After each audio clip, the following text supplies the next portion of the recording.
Monsieur le Président, messieurs de la Cour, chers jurés, mon client a été retrouvé avec un couteau. La dame était pleine de sang, mais ça n'est pas lui. J'ai les preuves. D'ailleurs, j'ai apporté avec moi des photos qui vont vous dire qu'il n'a rien fait. Parce que ce jour-là, il était à un match de baseball. Objection, votre honneur. Objection, pourquoi objection? Ah, objection. Il faut qu'on vous présente tribunal 1920. J'ai l'impression qu'on va être des avocats. Oui, absolument.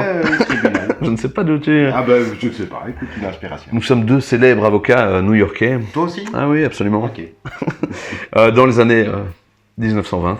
Ah, belle époque. Belle époque. Et nous allons faire une plaidoirie enflammée, endiablée, et tenter de remporter 3 audiences. Le premier d'entre nous qui remportera 3 audiences remportera la gloire éternelle, presque. Évidemment, le meilleur avocat du monde. Ça, c'est certain. Ça. Il peut même terminer au conseil. C'est quoi le truc suprême aux États-Unis là, La Cour suprême. La Cour suprême, voilà. Oui, ça, c'est le Graal, évidemment. Il paraît. Alors, pour remporter des plaidoiries, c'est bien simple. Il faut remporter, pour remporter des audiences, il faut remporter des plaidoiries. Alors, comment ça se passe? C'est important, tout bon avocat le sait, d'avoir pas mal de preuves à amener. Ah oui. Mais c'est aussi important de savoir bluffer quand il le faut. Et c'est ce Les qu'on... avocats, ils bluffent. Tu crois ça? Ah, ils ne te le diront pas, évidemment. Non, mais c'est ça. Mais c'est important, oui. Ok. Alors, ici, on a un tout petit plateau, Oui. parce que Tribunal 1920 est donc un jeu pour 2 qui s'emporte un peu partout et qui va se jouer assez vite. Ok. Donc, les règles sont simples, on a un petit plateau. Ici vont se passer les différentes plaidoiries. On va essayer de placer nos jetons de sorte à faire un alignement de 3 jetons. Et là, c'est gagné pour l'audience. Ok. Donc, pouf, j'ai un alignement de 3. Félicitations. J'ai un alignement de 3? Non, Phil. Est-ce que non? Non. Ah, mais j'ai un alignement de 3. Absolument. Putain, j'ai déjà 2 plaidoiries. Ok. Voilà, là tu gagnerais une audience, félicitations. Dès que tu en as 3, tu as gagné la partie. Ok. Alors, comment placer nos petits jetons? Et tour à tour, on va jouer. On a déjà commencé chacun avec une petite carte. Les cartes sont très belles. C'est le même illustrateur, je vais très mal prononcer, mais Santiago Weberson, qui a fait l'auberge sanglante. Bref, c'est très particulier. Moi, je trouve ça très joli. Ouais, moi, j'aime beaucoup aussi. C'est très beau. Ici, j'ai une carte. Sur chaque carte, on voit il y a 2 informations essentielles. Déjà, un petit symbole qui va permettre d'utiliser des preuves, finalement, directement. Et ensuite, un quartier. Ici, le Queens. Je me permets de changer. Hop. On a tous déjà une petite carte en début de partie. Lors de mon tour, j'en pioche une deuxième. Et je vais pouvoir, je ne suis pas obligé, mais placer un jeton plaidoirie quelque part ici. Par exemple, je regarde mes cartes. Je vais le placer ici. Il me faudrait 2 bouquins dans mon jeu. Alors, soit je les ai, évidemment. Soit je ne les ai pas tout à fait. Mais on va voir. C'est à moi de placer. Soit Phil ne dit rien, soit il crie à l'objection. Objection! Ah, mais voilà, je suis un bon avocat, on sait que je ne bluffe jamais. Je montre fièrement le fait que j'avais bien mes cartes qui me permettaient absolument de placer mon jeton plaidoirie. Je les défausse parce que maintenant les preuves sont connues de l'Assemblée et j'en repioche le même nombre que ce que je viens de défausser, c'est-à-dire 2. Mon tour est terminé et c'est à Phil. D'accord. Et alors, forcément, si tu avais mis un truc où il faut 3 symboles et que tu n'as 2 cartes en main, Ça aurait été un peu bête. ça aurait été... Ok, et donc là, c'est à moi. Vas-y. Et donc, je ne suis pas obligé. Non. Mais, clairement, comme j'ai les cartes, voilà, donc, hop, je me mets ici. C'est à toi. Et avant de jouer, bien qu'il ait envie que j'y aille tout de suite, je vais dire objection. Pourquoi? Le feeling. Bon, je les ai pas. Il ne les a pas. Eh Alors, oui, évidemment. Oui, qu'est-ce qui se passe quand on ment comme ça grossièrement? On récupère, bien sûr.